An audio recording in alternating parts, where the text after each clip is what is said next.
nombre de Jesús, amén. Que Dios guarde estas palabras en nuestros corazones y mentes. En Cristo Jesús, nuestro único y suficiente Señor y Salvador. Amén. En nuestro texto tenemos una afirmación de Jesús muy fuerte e interesante. Él habla, porque os digo que si vuestra justicia no fuera mayor que la de los escribas y fariseos, no entraréis en el reino de los cielos. Ahora, yo tengo la pregunta que todo luterano le gusta, que tenemos en el catecismo. ¿Qué quiere decir esto? ¿Qué quiere decir esto?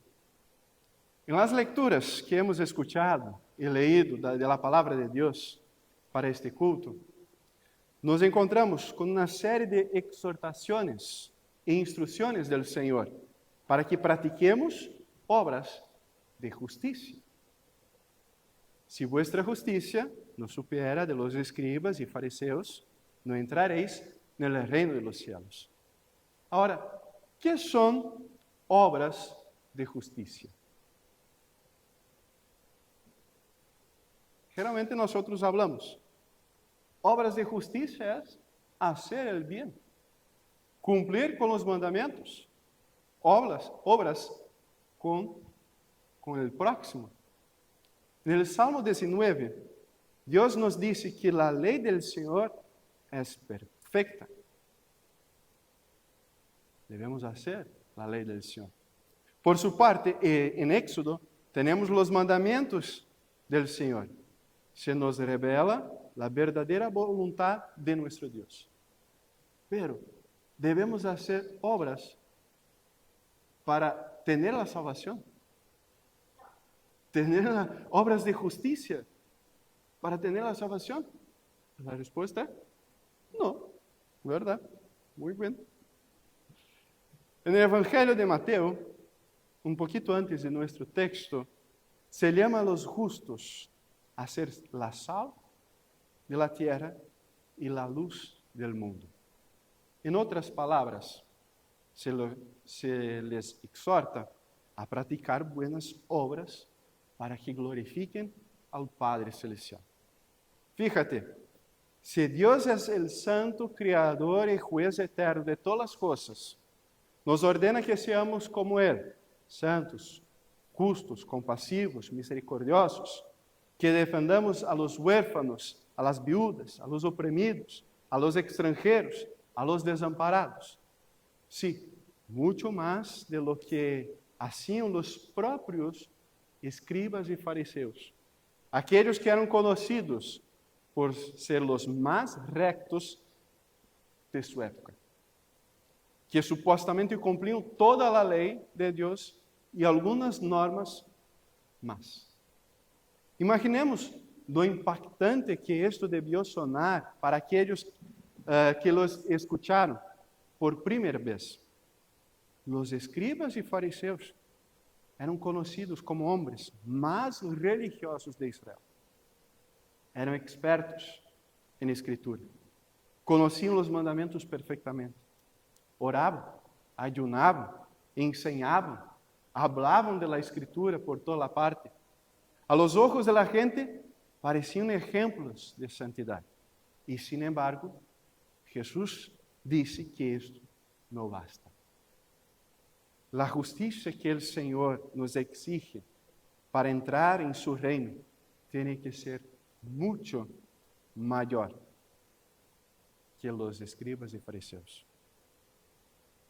¿Cómo hacemos esto? Y además, Dios nos ordena que seamos fieles representantes de Él mismo, es decir, agentes de su justicia en el mundo. Y esto es muy grande. Y debemos ser mucho más que los fariseos.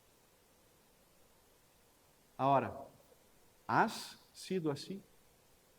Una persona justa. Alguien que mira los mandamientos de Dios y los cumple según lo que exige la Sagrada Escritura. Al igual que Dios atiende a los hambrientos, a los sin techo, a los huérfanos, a las personas en la calle, y todo eso con misericordia?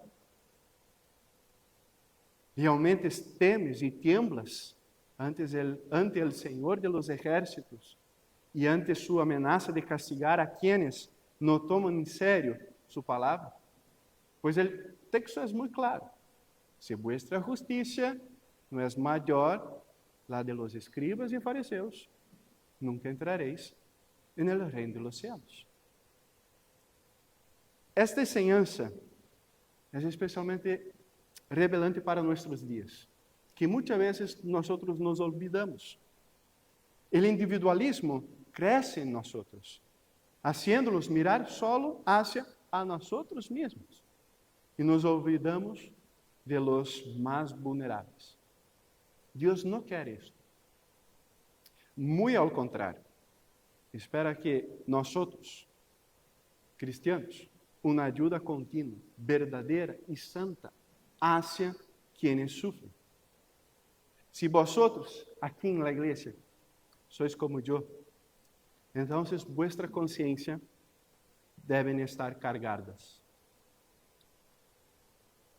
La mía lo está cada vez que me detengo a pensar en todo lo que debería haber hecho y no hice. Descuidé el apoyo a un necesitado y inventé excusas para no hacerlo. No he ayudado a mi prójimo como debería, y supongo que vosotros también, porque así es el ser humano, pecador e individualista.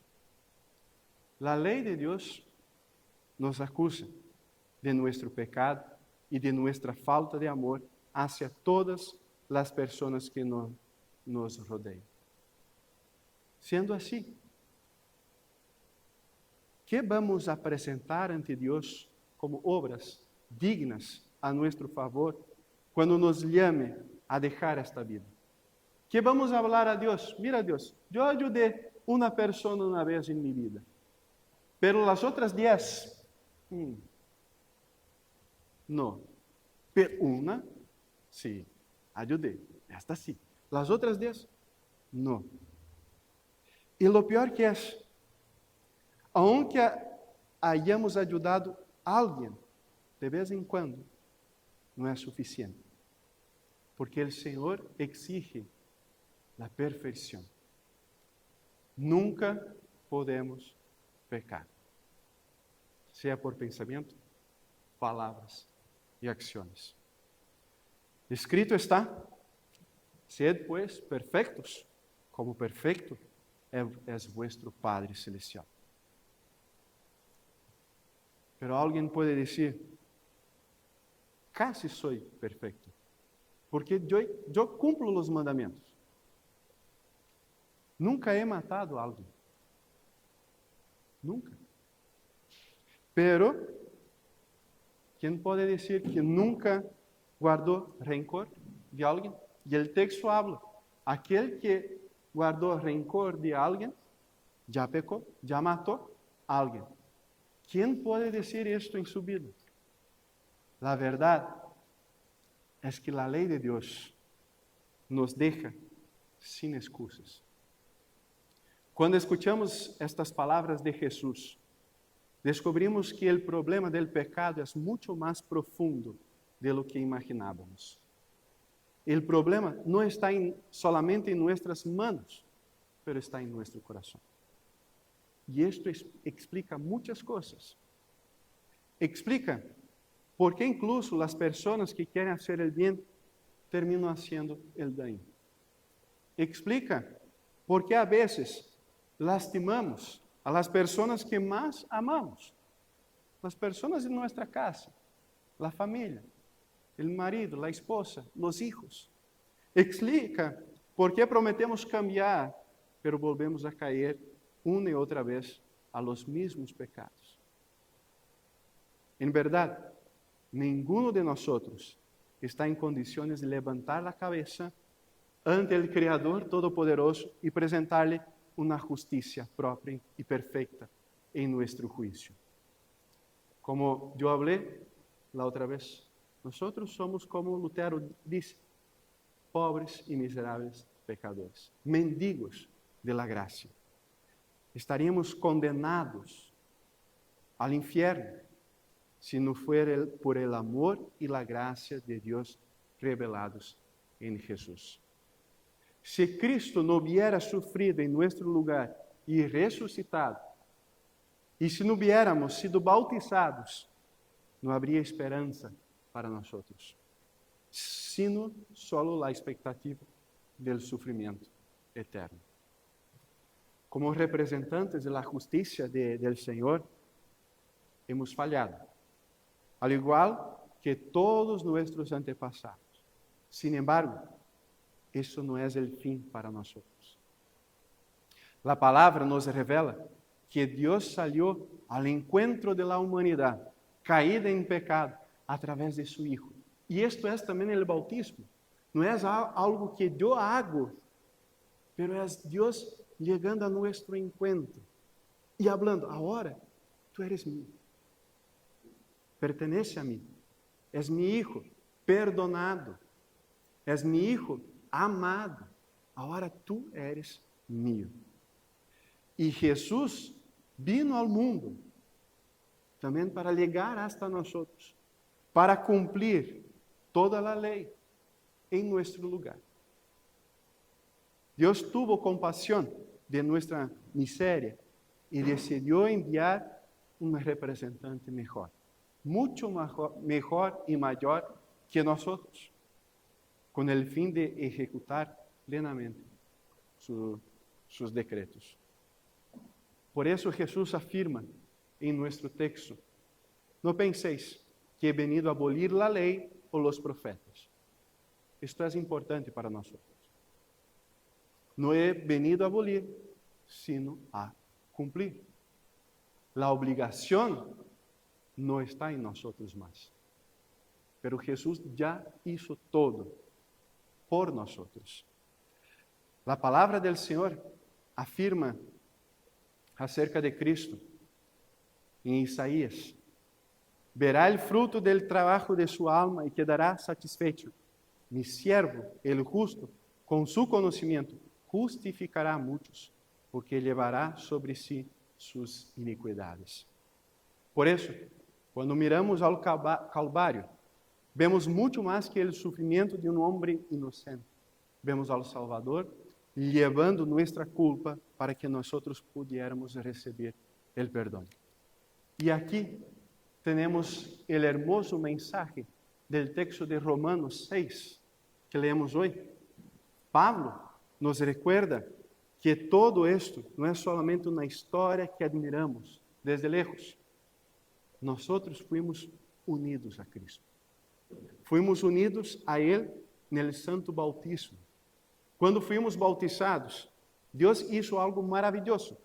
Nos unió a la muerte y la resurrección de su Hijo. Nuestro viejo hombre fue crucificado con Cristo.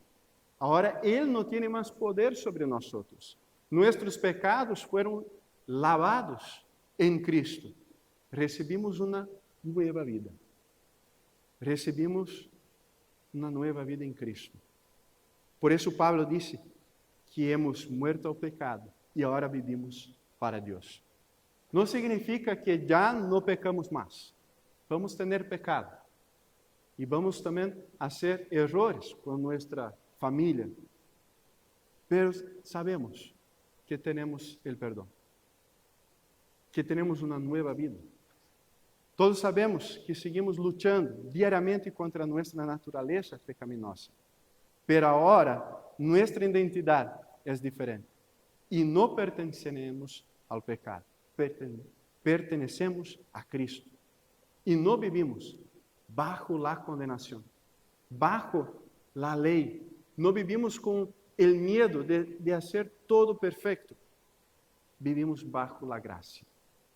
Ya no necesitamos demostrar nuestro valor delante de Dios. Porque Cristo ya ha sido, porque en Cristo ya hemos sido aceptados, perdonados y declarados justos. Y precisamente por eso começamos a vivir de uma maneira diferente. Não hacemos obras de justiça, não hacemos obras para nuestra salvación. No. No hacemos la justicia en la sociedad para ganar el amor de Dios. No. Laura está correcta. No hacemos isso porque já temos o amor de Deus. Agora, hacemos buenas obras, justiça, porque Deus nos amou. Porque Deus quer que levemos este amor a nosso prójimo.